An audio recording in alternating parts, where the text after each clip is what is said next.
உழைப்பே உயர்வை தரும் தாரக மந்திரத்துக்கு சொந்தக்காரராகவும் தன்னை போல் பிறரை எண்ணி தான் நேர்மையா இருப்பது போல் மற்றவர்களும் நேர்மையாக இருப்பார்கள் என்று எண்ணி ஏமாந்து போகக்கூடிய 10ஆம் இடத்தில் உதிக்கக்கூடிய மகர ராசியில் பிறந்த ஆண் பெண் அனைவருக்கும் இயற்கை ஜோதிடம் சார்பாக என் இதயகணித வணக்கத்தை தெரிவித்துக் கொள்கிறேன்.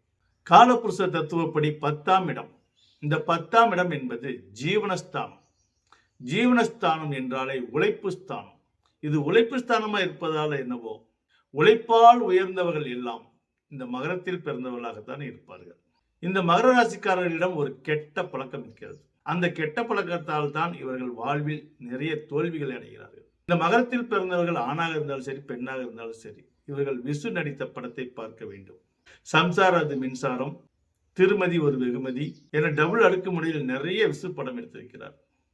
ஏன் அந்த விசு அவர்கள் எடுத்த படத்தை இந்த மகர ராசிக்காரர்கள் பார்க்க வேண்டும் என்றால், அவர் எடுத்த படம் அத்தனையும் குடும்ப சென்டிமெண்ட் ஆனது. தன் வாழ்நாளில் வாலிபம் எல்லாம் தொலைத்து வாலிபத்தில் உழைத்த காசெல்லாம் கடைசியில் ப்ராவிடன்ட் பங்கு கூட வாங்கி அதையும் குடும்பத்தில் கொடுத்து விட்டு ஏமாந்து போகக்கூடிய நிலையை அந்த படத்தில் காட்சியாக எடுத்திருப்பார்.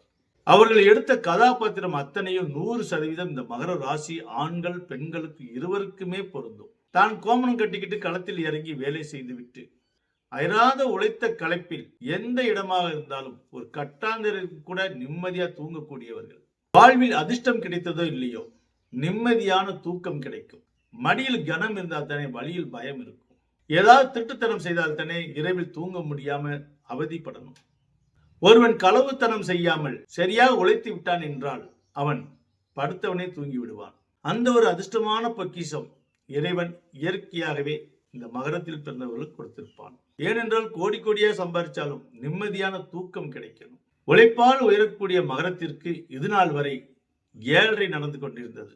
விரயச்சனி, ஜென்மச்சனி, பாதச்சனி, இந்த 3 முடிந்து 2ஆம் இடத்தில் இருக்கக்கூடிய சனி பகவான் ஓரளவுக்கு வருமானத்தை கொடுத்தாலும் குடும்பத்தில் ஏகப்பட்ட சிக்கலை கொடுத்திருந்தார். கொஞ்சம் மன நிம்மதியை குறைத்திருந்தார். குடும்பத்தில் ஆனஸ்டா மிரட்டி கொண்டிருந்தவர்களுக்கு கூட ஒரு சிறிய சொற்களை கூட சொல்ல முடியாமல் அந்த சொல்லுக்கு எதிர்ப்புகளை சந்தித்துக் கொண்டிருந்தார். ஏனென்றால் இவர்கள் சொல் எப்பயுமே நேர்மையாக இருக்கும். அது மற்றவர்களுக்கு குத்ததான் செய்யும். உண்மை எப்போதும் ஊசி முனை போன்றது. அந்த முனையில் கை வைத்தால் குத்ததான் செய்யும். ஆக எந்த ஒரு விஷயத்தையும் ஸ்ட்ரிக்டாக பேசக்கூடிய மகரத்தில் பிறந்தவர்களுக்கு இனி உங்கள் சொல்லெல்லாம் பலிக்கப் போகிறது. உங்கள் சொல்லுக்கு மதிப்பு கிடைக்கப் போகிறது. இந்த பாதச்சனையில் உங்களுக்கு இந்த நிலை இருந்ததா இல்லையா என்று நீங்கள் தான் கமெண்ட்ல சொல்ல வேண்டும். இனி எங்களுக்கும் காலம் வரும், காலம் வந்தால் வாழ்வு வரும், வாழ்வு வந்தால் அனைவரையும் வாழ வைப்போமே.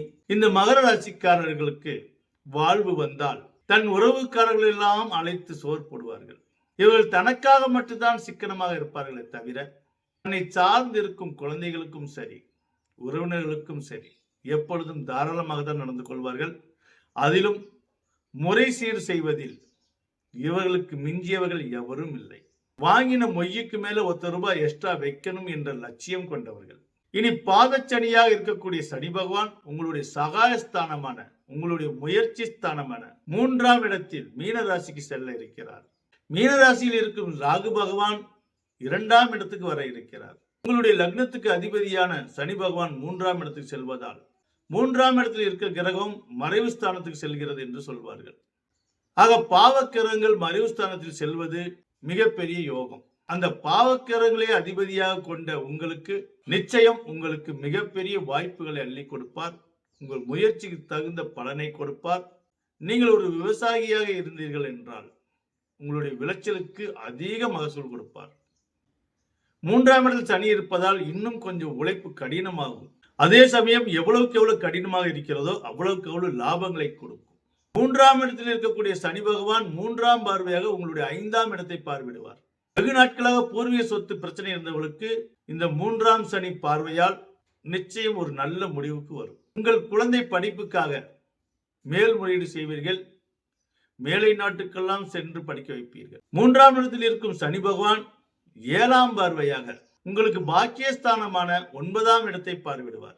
லக்னாதிபதி 9ஆம் இடத்தை பார்வையிடும் பொழுது எண்ணிலடங்காத பாக்கியம் கிடைக்கும். தந்தை வழி சொத்து ரொம்ப நாளா வராமல் இருக்கிறவர்களுக்கு கண்டிப்பா வரும். சிலருக்கு தந்தையுடன் கருத்து வேறுபாடு இருந்தாலும் அது இந்த காலத்தில் சரியாகும். தந்தை சார்ந்த உறவுகள் எல்லாம் பகைத்துக் கொண்டிருந்தாலும் இனி உங்களுடைய அருமை பெருமைகளை உணர்ந்து அவர்கள் சுமூகமாக வருவார்கள். 3ஆம் இடத்திற்கு சனி பகவான் 10ஆம் பார்வையாக உங்களுடைய விரயஸ்தானமான 12ஆம் இடத்தை பார்வையிடுவார். இதனால் வரை உங்களுக்கு எதிலெல்லாம் விரயமாய் இருந்ததோ அந்த விரயத்திலும் ஒரு லாபத்தை எடுக்கக்கூடிய அளவுக்கு இது யோக சனியாக மாறுகிறது. ஆக சகாய சனி யோக சனியாக மாறுகிறது என்பதை புரிந்து கொள்ளுங்கள். உங்களுடைய முயற்சியை தைரியமாக எடுத்து வையுங்கள். ஏனென்றால் தைரியஸ்தானத்தில் தான் லக்னாதிபதி சனி பகவான் சஞ்சரிக்க இருக்கிறார். பொதுவாக மற்ற ராசிக்காரர்களுடைய லக்னாதிபதி 3ஆம் இடத்துக்கு போனால் முடங்கிவிடும். ஆனால் சனி பகவானோ 3ஆம் இடத்துக்கு போனால் மிகப்பெரிய யோகத்தை கொடுப்பார். உங்கள் முயற்சியும் ஆற்றலையும் தூண்டி விடுவார். உங்களை இன்னும் கடுமையாக உழைத்து தலைமுறைக்கே சொத்து சேர்க்க வைப்பார். இந்த சகாயஸ்தானத்தில் சனி பகவான் சஞ்சரிக்கும் பொழுது அந்த 3ஆம் பாவத்தினுடைய என்னென்ன விஷயங்கள் இருக்கோ அதை சார்ந்து சில பரிகாரம் நீங்கள் செய்தால் நிச்சயம் உங்கள் வாழ்வில் மிக உன்னதமான நிலைகளை நீங்கள் அடைவீர்கள். அந்த 3ஆம் இடத்தை சார்ந்த என்னென்ன விஷயங்கள் என்றால், ஒன்று முயற்சி. முயற்சி என்றால் நீங்கள் உங்களுடைய உடலை நீங்கள் ஆரோக்கியமாக பார்த்து கொள்ள வேண்டும். நீங்கள் மது அருந்துவர்களாக இருந்தால் இந்த 2½ காலம் முடிந்த அளவுக்கு நீங்கள் மது அருந்தவே கூடாது. அதிகமாக மது அருந்தவர்களும் நீங்கள் தான்.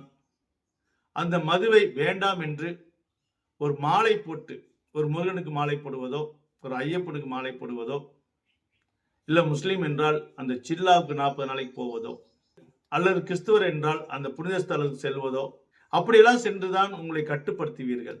அதே போல் இந்த 2½ வருடம் பூரா நீங்க மாலை போட்டாலும் சரி, ஏதோ ஒரு வகையில நீங்க மது அருந்தாமல் இருக்கணும். மது அருந்தாமல் இருப்பது எல்லாம் ஒரு பரிகாரமா என்று கேட்பதற்கு ஒரு சிரிப்பாக இருக்குது இல்லை உங்களுக்கு?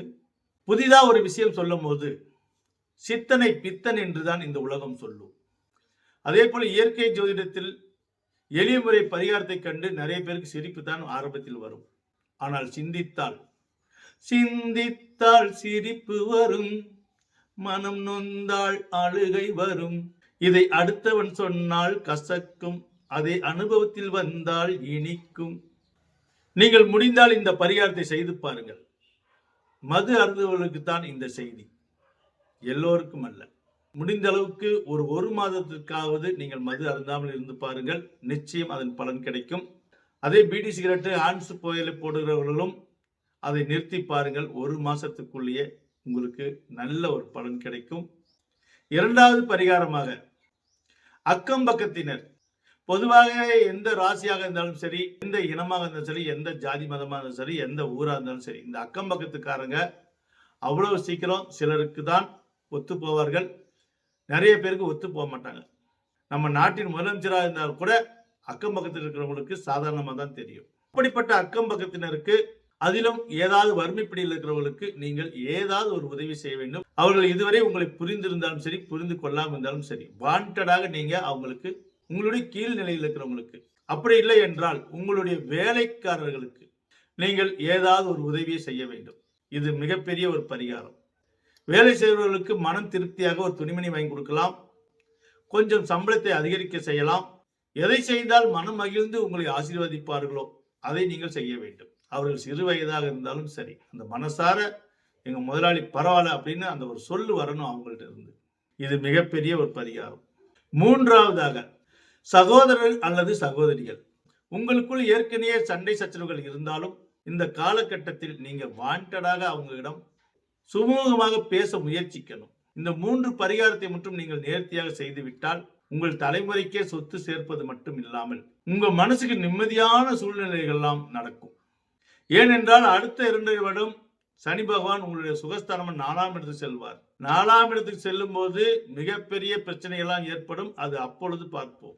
அப்படிப்பட்ட பிரச்சனைகளை சமாளிப்பதற்கு எந்த ஒரு விஷயமும் வருமுன் காப்பமாக இருக்க வேண்டும். இயற்கை ஜோதிடத்தில் வருமுன் காப்பம் என்ற ஒரு திட்டம் அறிவித்திருக்கிறோம். இதுவரை எந்த ஜோதிட குருமார்களும் எந்த மகான்களும் அறிவிக்காத ஒரு விஷயம். நீங்கள் விருப்பப்பட்டால் அந்த வருமுன் காப்பம் திட்டத்தில் இணைந்து கொள்ளலாம். அது என்னவென்று தெரிந்து கொள்ள ஸ்கிரீனில் தெரியக்கூடிய நம்பருக்கு கால் பண்ணுங்கள். விருப்பம் இருந்தால் அதில் இணைந்து வாழ்வில் வளம் பெறுங்கள். நீதிக்கும் நேர்மைக்கும் சொந்தக்காரராகிய மகர ராசியில் பிறந்த ஆண் பெண் அனைவருக்கும் இந்த சகாய சனியால் இறைவன் சகாயமாக எல்லாம் வாரி வழங்க வேண்டும் என சொல்லி மீண்டும் அனைவருக்கும் என் நெஞ்சார்ந்த வணக்கத்தை தெரிவித்துக் கொள்கிறேன்.